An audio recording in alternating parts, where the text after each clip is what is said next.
자, 이란과 이스라엘이 계속해서 충돌하고 있고요. 올해 사실 많은 일들이 있었죠. 사실 이란과 이스라엘은 이렇게 서로의 본토를 공격하는 그런 무력 충돌이 한 번도 없었거든요. 올해 처음이었습니다. 4월 달이었죠. 이란이 이스라엘 본토에 350기의 드론, 순항미사일, 탄도미사일 쏘면서 사실상 첫 번째 본토를 공격하는 역사상 처음이에요. 그렇게 했던 이유는 이스라엘이 시리아에 있는 이란 영사관을 건물을 공습을 해서 거기에 있던 이란 혁명수비대 장성이 사망하고, 그러면서 이란은 우리 영사관을 공격한 것은 결국 우리 본토를 공격한 거나 마찬가지이기 때문에 우리는 반드시 거기에 대한 이제 보복을 하겠다.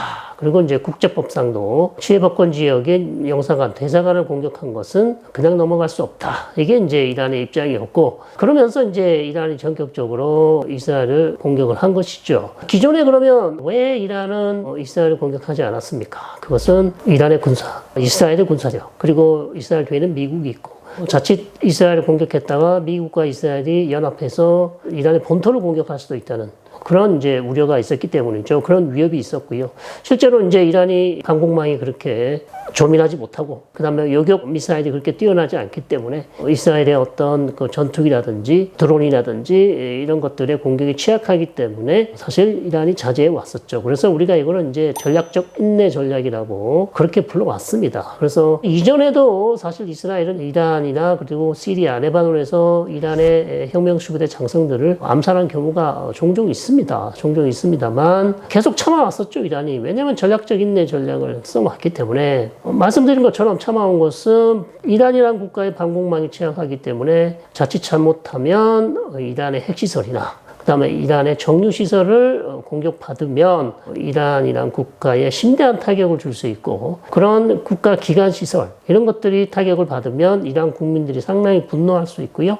자칫 잘못하면 반정부 시위로 번질 수 있기 때문에, 자, 이런 것들이 이제 이란으로서는 전략적 인내 전략을 써왔는데 올해 처음으로 이것이 이제 적극적인 전략으로 바뀌지 않았나, 그렇게 전문가들이 보고 있습니다. 그래서 이미 이란과 이스라엘은 두 차례에 걸쳐서 지금 서로의 본토를 공격하고 있고, 이제 세 번째 이란의 공격을 지금 앞두고 있는 그런 상황이 되겠습니다. 자, 그렇다면 왜 이란과 이스라엘이 이렇게 싸우고 있습니까? 원래 이란과 이스라엘은 1979년 이란 이슬람 혁명 전에는요, 두 국가는 상당히 친한 국가였습니다. 이스라엘이 군사 고문단도 파견하고요, 이란의 정보기관에 설계를 세워주기도 하고요, 이스라엘이 이란의 원유, 석유도 수입하기도 하고요. 상당히 우호적인 관계였고, 왜냐하면 이란 자체가 혁명 전에는 친미국가였기 때문에 이스라엘과 너무나 긴밀한 관계를 유지해 왔었죠. 그러나 1979년 이란 이슬람 혁명이 나고 나서는 일단 혁명 정부는 반미 전선으로 돌아섰기 때문에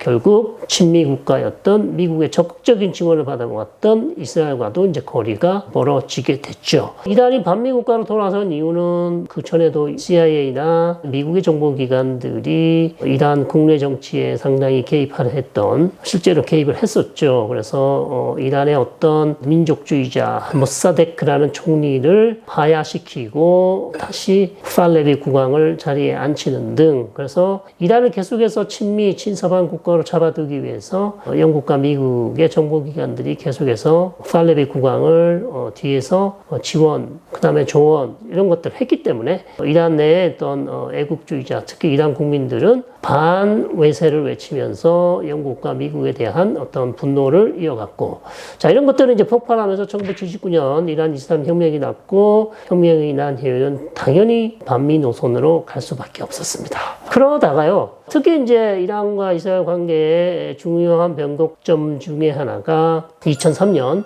이란의 반정부 단체죠. 무자히딘 핵라는 단체, 지금 뭐 테러 단체로 지정되어 있습니다. 반이란 정부 단체, 이렇게 부르면 되겠고요. 이 단체는 이제 망명에 있겠죠. 근데 이 단체가 2003년에 이란이 핵 무기를 개발하려는 의도를 가지고 있다라는 그런 문서를 전 세계에 공개하면서 사실상 미국과 특히 이스라엘이 이제 이란을 다른 눈으로 색안경을 끼고 볼 수밖에 없었습니다. 결국 이란이 핵 무기를 가지려 하려는 그런 의도를 가지고 있구나.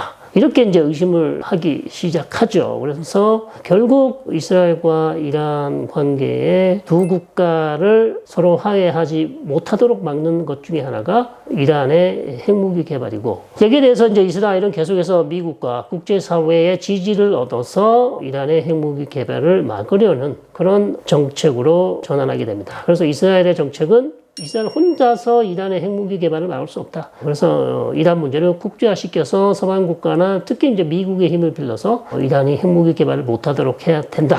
그렇게 이제 주장을 해왔죠. 그런 이스라엘 총리 중에 가장 이제 이 주장을 많이 한 총리가 나타냐후 총리고, 2012년 본인이 직접 이란을 공격하려고도 했습니다. 그러나 미국의 반대, 그 다음에 국내 정보기관들의 반대에 의해서 결국 이란의 핵시설을 타격하지 못했죠. 이스라엘 정보기관들이 반대한 이유는 이란의 핵무기 개발이 그렇게 아직 발전된 수준이 아니다. 조금 더 시간이 있다. 이렇게 판단을 했었고, 그 다음에 핵시설도 여러 곳에 이제 퍼져 있었기 때문에 어느 시설 하나 때린다 그래서 핵 문제를 완전히 해결할 수는 없다라는 이제 그런 판단 때문이었죠. 그러다가 2015년 오바마 대통령이 결국 JCPOA라는 핵 합의를 이뤄냅니다. 결국 이란과 핵 합의를 이뤄내고요. 그러나 이제 이 과정에서 나타냐후 총리는 극렬히 반대를 했죠. 나 이 핵 합의 절대 반대야. 내 눈에 흙이 들어가기 전에는 나 이거 용인할 수 없어 이러면서 완전히 미국 대통령과 평행선을 그으면서 미국 이스라엘 관계를 최악으로 몰아가면서 극렬히 반대했지만, 오바마 대통령이 끝까지 밀어붙이면서 결국 2015년 핵 합의가 체결이 됩니다. 그러면서 이제 이란 핵 문제가 새로운 국면으로 들어가게 되고요. 나타냐후 총리는 거기에 이제 지쳐서 오바마 대통령과는 이 사이가 이미 멀어졌고요.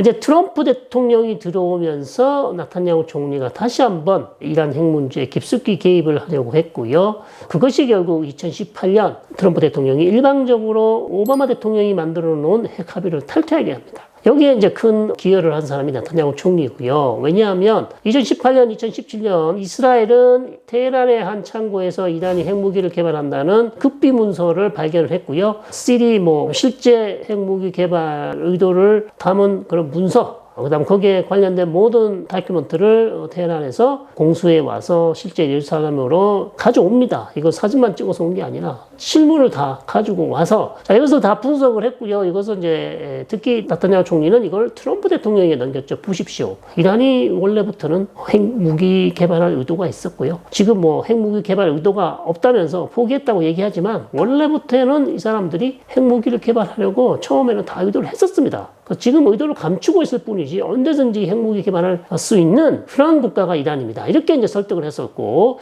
트럼프 대통령은 또 자기 도장이 찍힌 새로운 핵 합의를 원하고 있었고, 오바마가 맺어놓은 것을 마음에 들지 않았겠죠. 그래서 이제 핵 합의를 새로 하려고 했고, 또 이스라엘이 문제를 건 것은 핵만이 문제가 아니다. 이란이 계속해서 주변적인 대리 조직을 도와주고 있기 때문에 이것도 핵 합의에 같이 넣어서 해야 되고, 탄도미사일 개발도 제한을 해야 된다. 자, 이런 여러 가지 이제 다른 조건들을 넣어서 새로운 포괄적인 어떤 핵 합의를 만들어야 된다고 이스라엘은 계속 주장했습니다. 그래서 그것을 적극적으로 트럼프 대통령이 수용을 했고, 그 다음에 핵 합의를 탈퇴를 하고 최대 압박을 통해서 새로운 핵 합의를 이뤄내려고 했습니다만, 트럼프 대통령 1기 4년 동안 이뤄내지 못했습니다. 그래서 지금 이란은 사실상 핵 문턱 국가가 되어 있고요.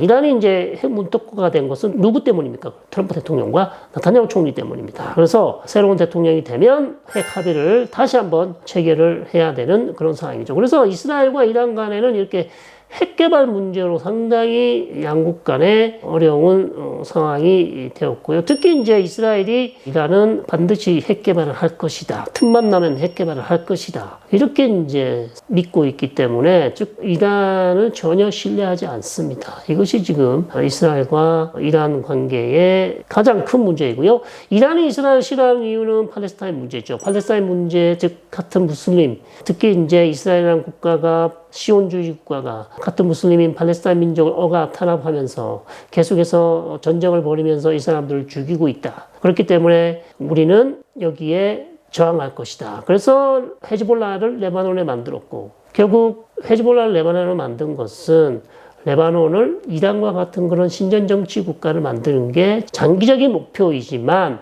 단기적인 목표는 레바논에서 이스라엘을 계속해서 괴롭히고 공격해서요, 팔레스타인의 독립을 이뤄낸 것. 즉 이스라엘의 절멸을 원하는 것이 헤즈볼라의 단기적인 목표였습니다. 그러나 그것이 사실 실현되지 못했고 결국 이란은 또 다른 중요한 목적이 있었죠. 헤즈볼라를 만든 목적은 결국 이스라엘과 미국이 이란의 본토를 공격하지 못하도록 하나의 보호장치, 보험을 들어놓은 거죠. 공격하는 즉시 바로 이스라엘 본토를 탄도미사일, 로켓 지금 공격하는 것처럼 쏟아 부어서 이란 본토 공격을 하지 못하도록 막으려는 마지막 보루로서 헤즈볼라를 키워왔는데 사실상 이번 전쟁, 즉 하마스 이스라엘 전쟁에 헤즈볼라가 개입하면서 결국 이스라엘이 헤즈볼라를 지금 지휘부를 다 제거하고 계속해서 헤즈볼라와의 전쟁을 벌이고 있는 상황이어서 상당히 힘이 약해진 것은 맞습니다. 그래서 이스라엘과 이란은요, 일단 핵 문제가 걸려 있고, 그 다음에 이란은 팔레스타인 문제에서 어느 순위 국가도 지금 팔레스타인을 도와주지 않고 있지만 시아파 국가인 우리가 도와주고 있기 때문에 국내 정치적인 정당성도 없고, 그 다음에 중동 지역에서 팔레스타인 사람을 도와주지 않자고 주장하는 사람이 어디 있습니까? 중동 지역의 걸프 아랍 국가들, 그 다음에 이집트, 요르단, 정부 차원에서는 전부 다 팔레스타인 국가를 도와주자고 하고 있지만 실질적으로 하고 있는 것은 별로 없죠. 그러나 이란이 우리가 진짜 피를 흘려가며 무기를 지원하고 돈을 지원해가면서 대이스라엘 무장 투쟁을 시아파 국가인 우리가 하고 있다. 이것이 이제 중동 지역 민심, 중동 지역 여론,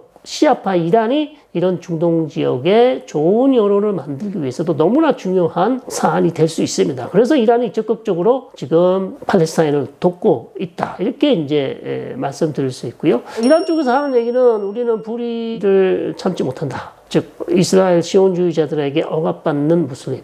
그러나 세상에는 억압받는 무슬림이 팔레스타인만 있는 게 아니거든요. 인도의 무슬림들도 억압받고 있고요. 중국의 신장에 있는 위구르 무슬림들도 억압받고 있습니다. 그쪽에 있는 무슬림들은 왜 이란은 신경을 쓰지 않나요? 전혀 도와주지 않습니다.